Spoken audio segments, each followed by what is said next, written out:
Pinoy Love Story Series.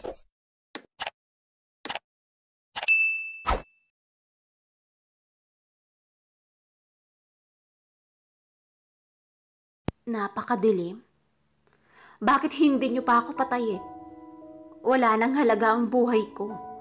Bakit kailangan niyo pa akong buhayin? Ang laging sambit ng dalagang si Irene. Bakit kaya siya ang ikinulong ng kamahalan? Nakakaawa naman yung tao na yan. Wala nga naman siyang kasalanan kung tutuusin. Ay anak lang siya ng taong pumatay sa anak ng kamahalan. Bulungan ng mga maligno na nakakasaksi sa bawat sigaw ni Irene. Isang resort sa Laguna ang binuksan at napakalawak ng property ni na Mr. Lim. Isang ang napakagandang resort na may hot and cold water. Hindi pa man tapos pero 80% nang o-operate at may iilan ng parokyano ang nadating kasama ang pamilya. Ilang tao din ang nag-alay ng buhay sa lugar. Hindi pansin ng may-ari dahil isang Chinese at purong-purong inchik mayaman. At lahat ng kibo pera ang labanan. Ang ginagawang resort ay may naninirahang malignong itim. Halos ilang dekada na siyang naninirahan dito. At may mga nasasakupan na siya at hawak na mga alagad. At siya ang namumuno. Ang maligno si Fred ay mabait naman kahit itim ito. Basta ang kanyang katwiran, huwag siyang lalapastanganin ng mga tao, hindi siya gagante at mananakit. May pamilya si Fred at may 2 anak. Pero sa lupet ng mga high-tech na kagamitan ni Mr. Lim, nadali ng mga bulldozer ang kanyang bahay at huli na nang makaiwas sila. Pinasabugan kasi ng dinamita ang baba ng maliit na bundok para pumantay ito. At doon inilagay ang malaking pool. At ng mga oras na iyon, namatay ang mag-ina ni Fred. At kahit anong gawin niyang gamot at mga kaalaman, nang ninuno niya ay huli na ang lahat. Patay ang mag-ina ng malignong si Fred. Umalingaw-ngaw ang hagulhol ni Fred. Asawa ko, anak ko. Ngunit huli na ang lahat. Namatay ang mag-ina ng maligno at sa galit nito, sinira niya ang mga kagamitan ni Mr. Lim. At nagkasakit at ilan din ang namatay sa manggagawa sa lugar. Ilang albularyo din ang umatong lumaban sa maligno at binayaran ni Mr. Lim para lang lagyan ng pangontra para umalis ang mga maligno. Lalong nag-init ang ulo ni Fred. Mga bago na naman ang mga tauhan ng incheck. Madami kasi ang sumuko at nagkakasakit. Wala akong pakialam, mamatay man kayo. Binabayaran ko kayo. Maligno o namang lupa lang sila, tao ako at pag-aari ko ito. Sigaw ni Mr. Lim. Pero Mr. Lim, marami pa ang mamamatay na tauhan mo pag nagkataon. Nagagalit na ang lamang lupa. May napatay na po kayong lamang lupa. Hindi po sapat ang inilagay kong pangontra. Lumayo lang po sila pero babalik at babalik sila sa lugar na ito dahil dito po sila nakatira. Wika ng albularyo. Wala akong pakialam. Ikaw ay bayad. Basta ikaw, bayad ka. Tandaan mo yan kaya gawin mo ang dapat gawin. Intindi? Wika ng incheck. Tigas talaga ng ulo ng incheck na ito. Bahala kayo.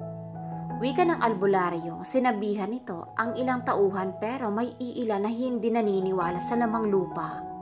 At eto na nga ang tatay ni Irene. Isang manggagawa ni Mr. Lim. At tumayong tagapamahala sa ginagawang resort. Mali-maligno, maniwala kayo, mga hangal kayo. Hala trabaho, at ako na naman ang bubungangaan ni Mr. Lim bukas.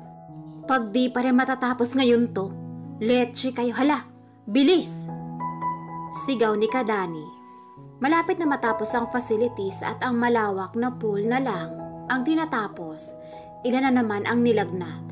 Kuha na naman ng bagong tauhan si Kadani. Talaga mga lamang lupa ito. Ano ba ang gusto nyo pag-aari ito ng mga tao? Hala, bukas, kumuha mo ng bagong tauhan. Sigaw ni Kadani. Kailangan ko ng bagong albularyo. Bulok ang una na nakuha ko. Sigaw ni Mr. Lim. Kaya naman may mga sumubok muli na lagyan ng pangontra ang lugar. Si Katoni matanda na at magaling na albularyo sa Santa Rosa Nag-alay ng buhay na manok at alak at mga kakanin. At gamit ang itlog, doon niya malalaman kung talo na niya o pumapayag na ba ang lamang lupa na lisanin ang lugar. Pag dilaw pa rin ang laman ng itlog, pumapayag na sila, at pag naging dugo ito, marami pang mamamatay. Wika ng matandang albularyo. Matapos ang ritual, kumuha ng itlog si Katoni at binuksan ito. At laking gulat niya, mabahong dugo ang laman nito. Isang pagbabanta na kukuha muli ng buhay ang maligno. Mga hangal, anong akala nyo mapapalitan ng alak at manok ang buhay ng mag-ina ko? Sigaw ni Fred. Masama ito, Mr. Lim. Mukhang galit na galit ang maligno. Wika ng albularyo. Kilalang magaling na sa kanilang lugar ng Laguna si Katoni, kaya hindi ito pwedeng magkamali. Wala ako pakialam. Kung hindi mo kaya, lumayas ka. Sigaw ni Mr. Lim sa albularyo. Napatakbo ang albularyo papaalis. Nakita pa nito ang mga maligno na galit nakapalibot sa pool, kaya agad itong nagtatakbo. Bahala kayo dyan. Binigyan ko na kayo ng babala. Saad pa nito at tuluyan nang umalis ang matandang albularyo. Patapos na ang malaking pool, kaya naman minamadali na ito. Kaya ang anak ni Kadani na si Irene ang namahalan naman sa mga sahod na mga tauhan. Hindi inisip ni Kadani ang kapahamakan ng anak, dahil hindi naman siya naniniwala sa lamang lupa. Habang nagpapasahod si Irene, kakatapos lang niyang mag-aral ng accountancy, kaya naman siya na rin ang kukunin ni Mr. Lim bilang staff niya. Sa ngayon, siya muna ang nahawak ng mga sahod ng lahat ng tauhan. Ganyan nga anak, sipagan mo at konting pakikisama lang kay Mr. Lim. Giginhawa ang buhay natin. Wika pa ni Kadani sa anak. Hindi talaga kayo makaintindi mga tao. Mahalaga pa rin sa inyo ang pera nyo. Pwes sa gagawin ko, makikita nyo ang galit ko. Bulong ng maligno si Fred. Ang mga basura at mga tambak na kagamitan na natira sa mga ginawang pool at mga cottage, itinambak lang ni Kadani sa lote na sako pa ng resort, na kung tutuusin, binigyan siya ng malaking halaga para hakutin at itapon ito. At dahil hindi na naman makikita pa ng incheck ang tagong lugar, pinera na lamang ni Kadani ang ibinigay na pambayad sa paghahakot ng mga tambak. Lalong nadagdagan ang galit ni Fred dahil doon nakalagay ang kanilang portal para makarating sa ibang lugar. Napaluha ang ibang maligno. Napakasama nila, kamahalan. Dati itong sagrado, ngayon tambakan na lamang ng mga basura nila. Wika ng ilang maligno. Itay, bakit di mo pinahakot ang mga tambak? Baka malaman niya ni boss, iyari ka. Sansala ni Irene. Malaking halaga ang binigay sa iyo ah. Dagdag pa ng dalaga. Anak, utak lang yan. Hayaan mo. Abay, sayang din ang 20,000. Ibabayad ko lang sa mga maghahakot. Hindi na naman yan makikita ng incheck. Wika ni Kadani. Bahala ka po itay, labas ako dyan ha. Sana nga, huwag yan makita ng ilang tauhan at maisumbong ka kay boss. Ang dami niyan itay at sagabal sa takbo ng tubig. At nakadala ng kalahati ng parte ng lawa itay. Baka bumaha sa gawing iyon pag bumagyo. Wika pa ni Irene.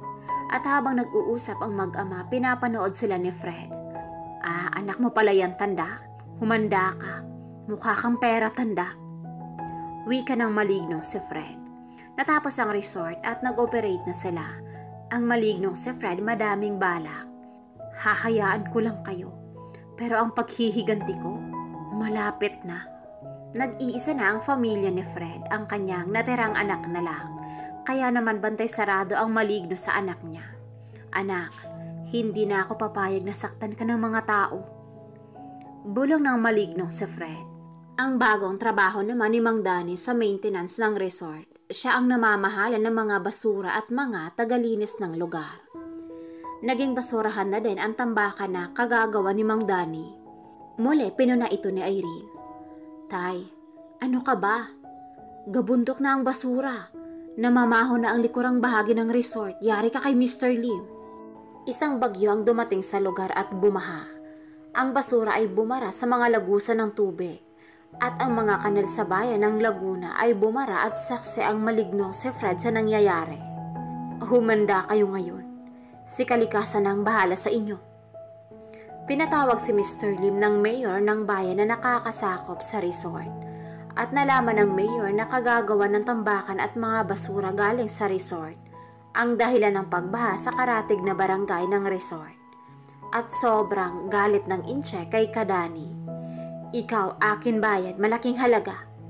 Bakit may nakatambak pa ring basura? Bakit? Sigaw ng Inche habang nakaupo si Kadani sa opisina ng resort. Ikaw gawa paraan, Dani, kundi kakasuhan kita. Galit na wika ng Inche. Itay, yan ang sabi ko sa iyo eh. Heto po ang pera na ipon ko sa sahod ko yan.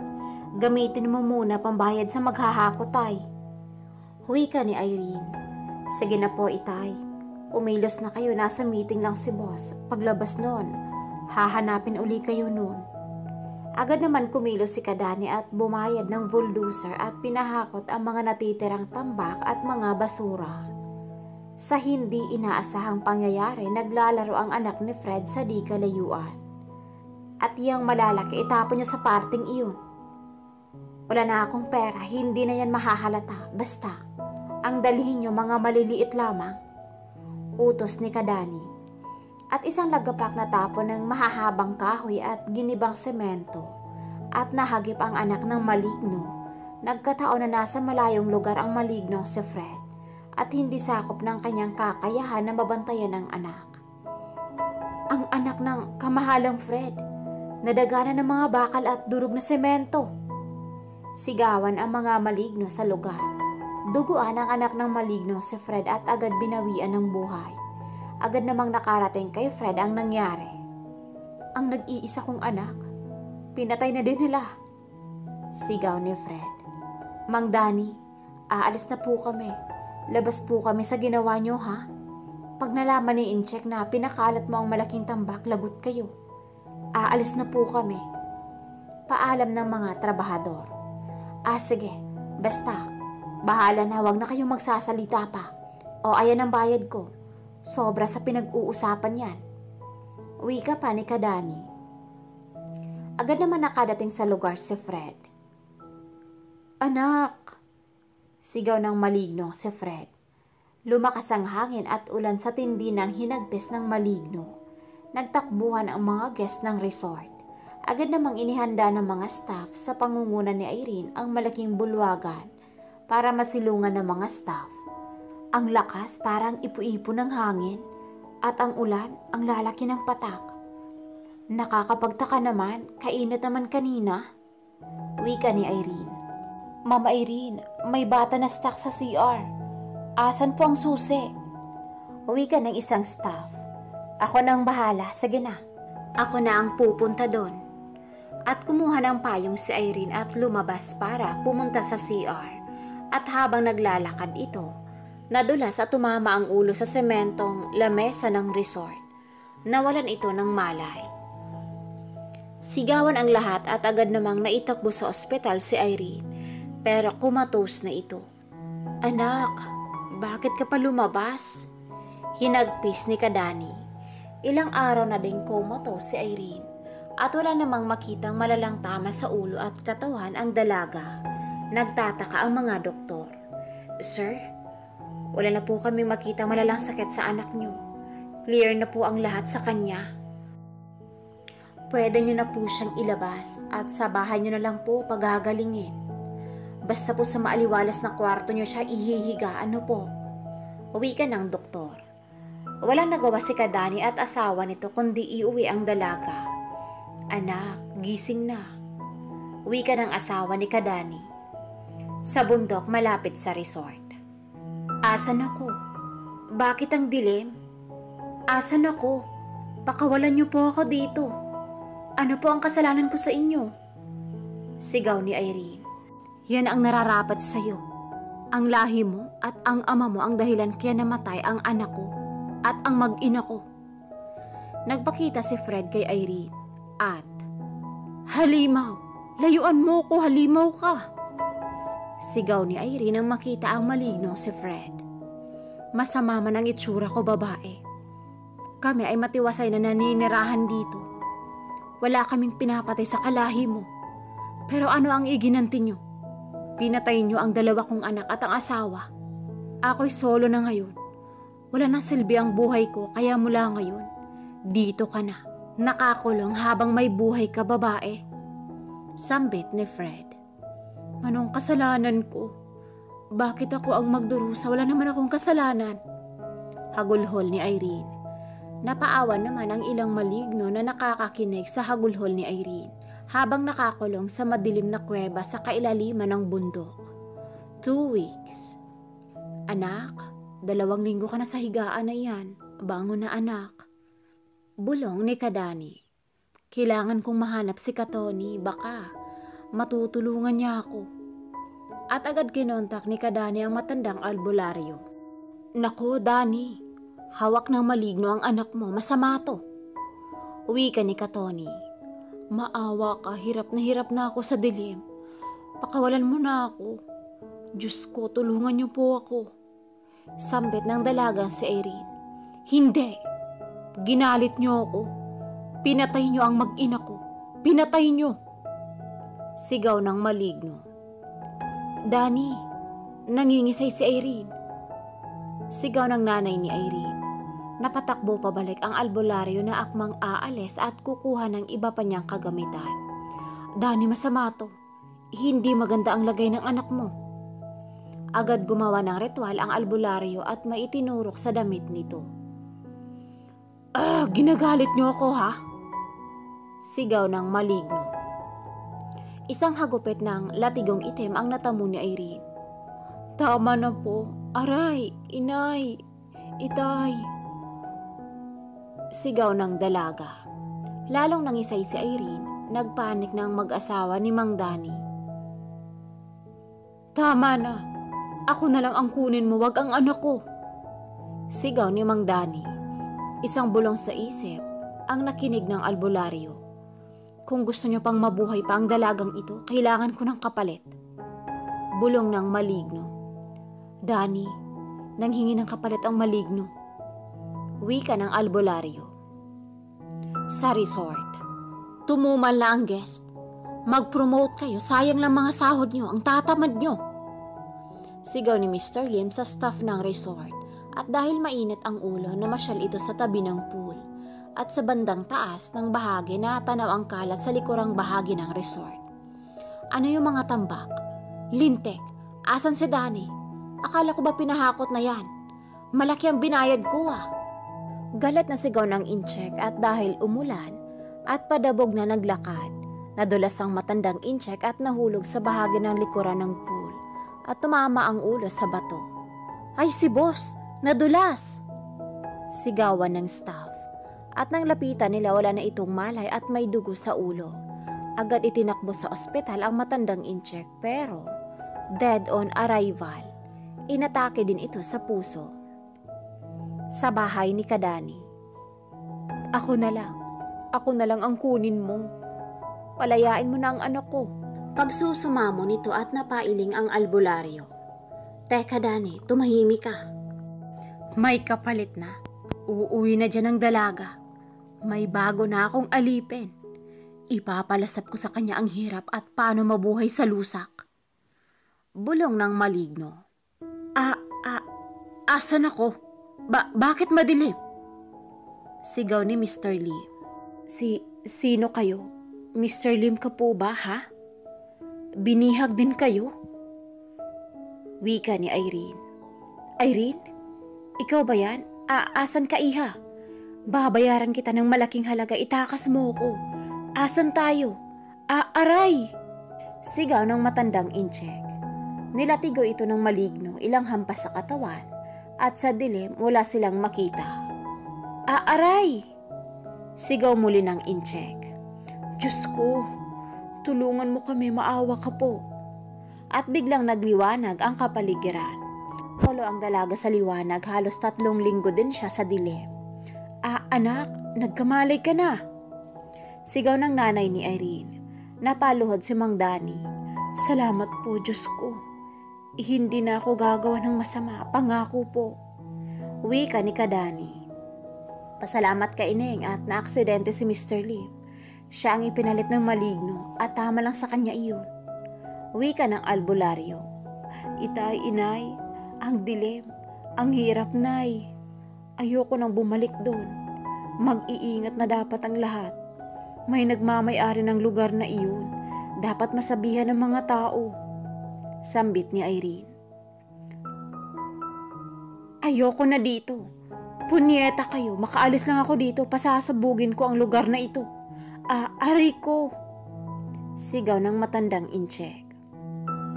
Nailibing na ang katawan ng matandang incheck at dahil ang asawa nito ay hirapang magtagalog, pinasara na ang resort at balak na ipagbili ni Mrs. Lim.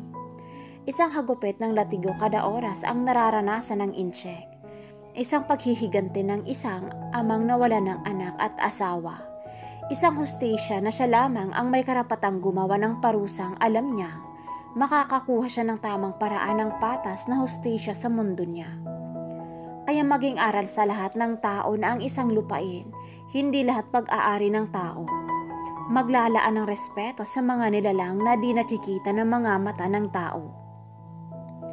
Bumalik sa normal ang lahat at nakilala ni Irene ang lalaki nagpapatibok ng puso niya, si Ronald. Si Ronald ay taga-Antipolo, matyagang niligawan siya ng binata, hanggang sa mapasagot siya nito. Naging masaya ang kanilang pag-iibigan ni Ronald. Bukod sa mabait ito ay mahal na mahal siya nito. Kagaya nila Irene ay payak din ang pamumuhay nila Ronald. Pero hindi hadlang iyon sa mga pangarap ng nobyo niya. Nag-aaral ito sa gabi, sa umaga naman ay may trabaho ito. Masasabi niyang sobrang sipag nito. Kaya sobrang proud na proud ako sa nobyo ko. Irene, kamusta naman kayo ng nobyo mo, anak? Tanong ng nanay Celia ko. Okay lang naman, hunay. Ayun po, busy sa pagtatrabaho at may pasok pa siya tuwing gabi. Sagot ko sa tanong ng nanay ko. Di ba siya napapagod niyan, anak? Kawawa naman pala ang batang yun. Mag-isa niya ang tinataguyod ang sarili niya. Mapaaral lang niya ang sarili niya. Masyado naman yatang porsigido sa pag-aaral iyang nobyo mo. Saad nito sa akin. Opo, nay. Wala naman ho siyang pagpipilian dahil sa hirap ng buhay ngayon. Lahat na lang talaga ginagawa ng mga tao. Makaahon lang sa hirap. Wika ko dito. Sa bagay, tama ka naman, anak. Buti nga yan ang pangarap ng nobyo mo. Alam mo kung kayo ang magkakatuluyan, anak. Alam mo kung kaya kanyang buhayin. Saad pa nito. Sana nga ho, nay. Saka, malapit na ho siya ang gagraduate. Alam ko po na matagal na niya ang pinangarap iyon. At masaya po ako sa mararating niya. Ngiting saad ko dito. Matuling lumipas ang isang taon at tuluyan ng graduate si Ronald sa pag-aaral. Graduate ito sa kursong inhinyero. Pangarap kasi talaga iyon ni Ronald. Mahal, congratulations sa'yo. Kita mo, sabi ko sa'yo gagraduate ka. Oh, eto na, natupad mo na ang mga pangarap mo. Wika ko dito nang kami na lamang ang magkasama nito sa bahay nila Ronald. Pumayag naman ang nanay ko dahil graduation naman ni Ronald. Kaya dito lang kami nag-celebrate ng araw ng pagtatapos nito. Sana nga lang ay maging matagumpay ito sa mga pangarap nito. Salamat, mahal. Lahat naman ng ito ay para sa'yo at sa mga magulang ko. Alam mo namang mahirap lang kami. Di nila kaya na igapang ako sa pag-aaral kaya ako nang humanap ng paraang makatapos lang. At ngayon nakapagtapos na nga ako. Gusto kong sabihin sa iyo, kapag nakapasok na ako ng trabaho, Irene, aayain na kitang pakasal. Wika nito sa akin. Talaga? Totoo ba yan, mahal? Tanong ko dito sa namimilog na mga mata. Hindi kasi ako makapaniwalang gusto nito akong pakasalan pagdating ng araw. Oo naman, basta hindi muna ngayon kasi mag-iipon pa ako, mahal. Kailangan ko munang paghandaan ang magiging kasal natin. Minsan lang kasi tayo ikakasal kaya kailangan memorable ang maging kasal natin, mahal. Ngiting saad ni Ronald sa akin. Mabilis dumaan ang maraming buwan. Nasa bahay ako dahil naghahanda ako ng pagkain para sa pagdating ni Ronald. Birthday ko kasi ngayon, kaya eto, naghanda ako ng konting salo-salo. Kasama ko ang nanay at tatay ko sa paghahanda. Kaya eksaktong 8:00 ng gabi nang dumating si Ronald. Talagang dumiretso ito sa bahay namin para i-celebrate ang birthday ko. Magandang gabi ho, Nay, Tay. Magalang na bati ni Ronald sa mga magulang ko. Magandang gabi naman, iho. Pasok ka, anak. Ayan ang nanay ko. Salamat po. Wika nito saka ito pumasok sa loob ng bahay namin. Bit-bit ang dala nitong cake. Mahal, may cake yan para sa'yo. Ngiting wika nito sa akin. Saka ito bumati ng happy birthday. Happy birthday, mahal. Pasensya ka na kung iyan lang ang nakayanan ko ngayon. At pasensya na din dahil na late ako. May dinaanan lang kasi. Ano ka ba? Okay lang, mahal. Ang mahalagay andito ka. Sige na, kakain na tayo ng hapunan. Baka lalamig pa itong mga niluto ko. Natatawa ang wika ko dito. Sabay-sabay na nga naming pinagsaluhan ang munting handa ko. Iyon kasi ang sorpresa ko para kay Ronald na kaya ko na itong ipagluluto ng masasarap na pagkain kapag mag-asawa na kami. Buong akala ko'y ako lang ang may sorpresa. Ngunit ito din pala. Nagulat pa ako nang bigla itong nagtanong sa mga magulang ko. Nay, Tay, payag ho ba kayong kunin ko ang mga kamay ni Irene? Ang ibig ko pong sabihin, payag ho ba kayong magpakasal kami? Tanong ni Ronald sa mga magulang ko. Kung may desisyon na kayong mga anak, bakit naman kami tututol ng nanay ninyo? Basta palagi ninyong iisipin na andito lang kami para sa inyo. Saad ng tatay ko. Salamat po, Nay, Tay. Wika. Ngiting wika ni Ronald sa mga magulang ko. Mahal, will you marry me? Baling nitong tanong sa akin. Oo naman, mahal. Matagal ko ding pangarap na maikasal sa'yo. Ngiting sagot ko dito. Naiiyak naman ako nang may sinuot na singsing si Ronald sa daliri ko. Nagtatanong ang mga matang nakatingin ako sa nobyo ko. Iyan ang dahilan, mahal, kung bakit natagalan ako. Dahil bumili pa talaga ako ng singsing para sa'yo. Gusto ko kasing bigyan kita ng ganyan. Ngiting wika nito sa akin. Salamat nito, mahal, nag-abala ka pa. Okay lang naman kung wala. Wika ko dito. Masaya kami para sa inyong mga anak. Sabad na saad ng nanay ko. Salamat po, Nay. Sabay naming sagot ng nobyo ko. So, kailan ang kasal, iho, Ronald? Baling na tanong ng tatay ko sa nobyo ko. Sa susunod na buwan, Tay. Inaayos ko pa po ang budget ko po. Wika naman ni Ronald sa mga magulang ko. Tumango-tango naman ang tatay ko. Hanggang sa dumating na ang araw ng kasal namin ni Ronald ay masayang masaya ako. Kahit simple lang ang kasal ko'y masasabi kong eto ang pinakamasayang araw ko. Dahil ikakasal na ako sa lalaking mahal ko at mahal ako. Matapos ang kasal ay doon na kami kumain sa restaurant na pinareserve ni Ronald. Andoon ang magulang ng asawa niya at ang mga magulang ko. Iilang kamag-anak at mga kaibigan ang dumalo sa kasalan namin. Sa pulugatan naming dalawa ni Ronald ay alam kong masaya ito. Dahil alam nitong ito ang unang lalaki sa akin. Kinabukasan ay maagang gumising si Ronald. Nagtaka pa ako kung bakit maaga itong gumising dahil ang alam ko'y may 2 araw pa itong leave sa trabaho. Mahal, bakit maaga kang gumising? Takang tanong ko dito. Gusto ko lang ipagluluto ka dahil alam kong pinagod naman kita kagabi. Ngiting wika nito sa akin. Agad naman nag-init ang pisngi ko sa narinig. Nahihiya pa rin talaga ako. Kahit na mag-asawa na kasi kami ay hindi ko pa rin maiwasang huwag mahiya sa nangyari sa amin bilang mag-asawa. Ikaw talaga. Kung ano-ano ang iniisip mo. Wika ko dito. Bakit, mahal? Hindi ba totoo? Tuksong saad nito sa akin. Ewan ko sa'yo. Nakasimangot na wika ko dito. Uy, nagbablush siya. Gusto mo pa ba, mahal? Nanunuksong wika nito sa akin. Tumigil ka nga, Ronald, baka marinig ka nila nanay, nakakahiya. Wika ko dito saka ko ito kinurot sa gilid. Aray ko. Ang sakit nun, mahal, Teka, gaganti ako. Saad nito. Saka naman ako inambahan ito ng halik at ginantihan ko din. Ilang saglit lang ay puro ungol at halinghing ang naririnig sa loob ng silid namin. Naging isa na naman muli ang katawan namin ni Ronald. Di ko na namalayang wala na pala sa tabi ko si Ronald. Nagising na lamang akong may mabining halik sa pisngi ko at noo ko. Mahal, bakit ba? Inaantok pa rin ako. Wika ko dito.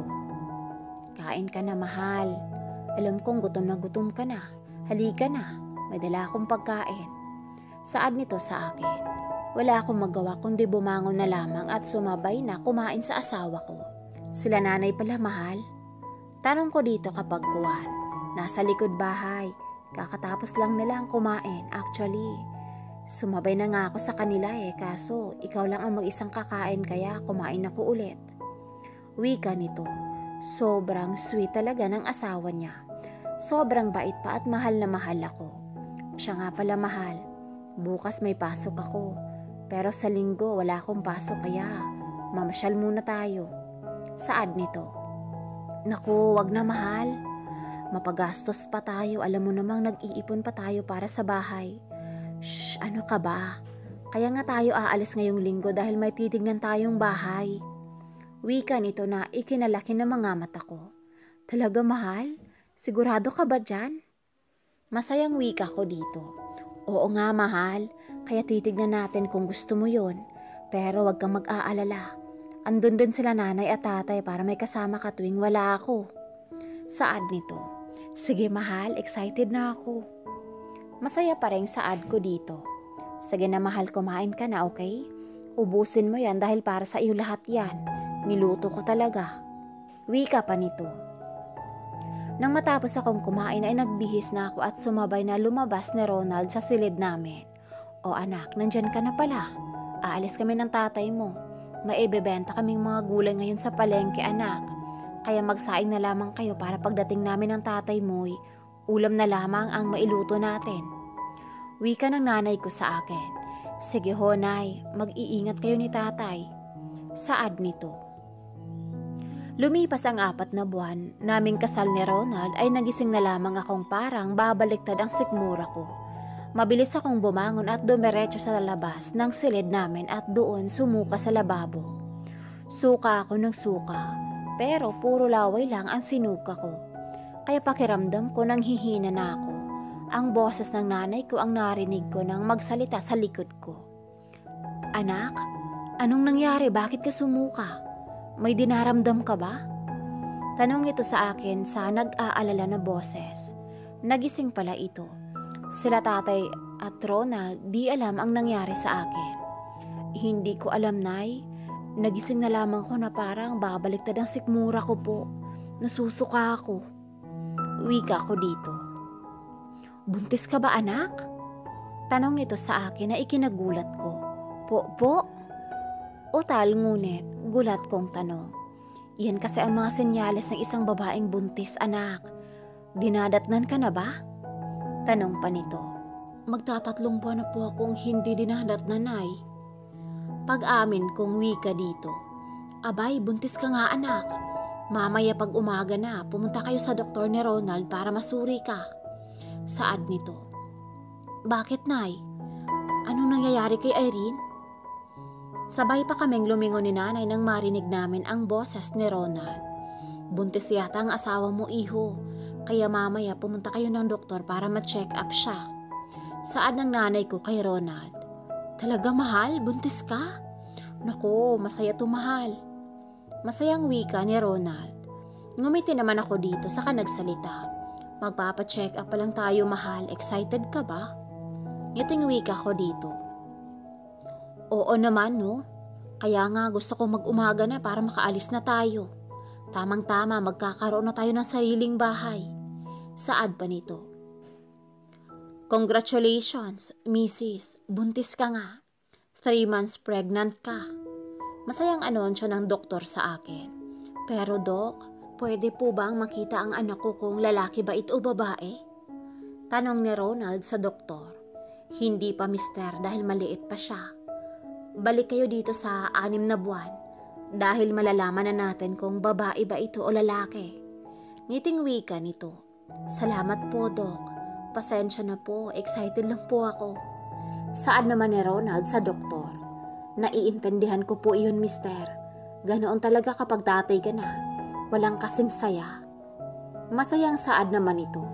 Nang matapos ako ma-check up at makabili na kami ng vitamins ay masaya kaming mag-asawa na umuwi sa bahay namin. O anak, ano, kamusta? Salubong na tanong ng mga magulang ko. Opo tay, nay, buntis po ko.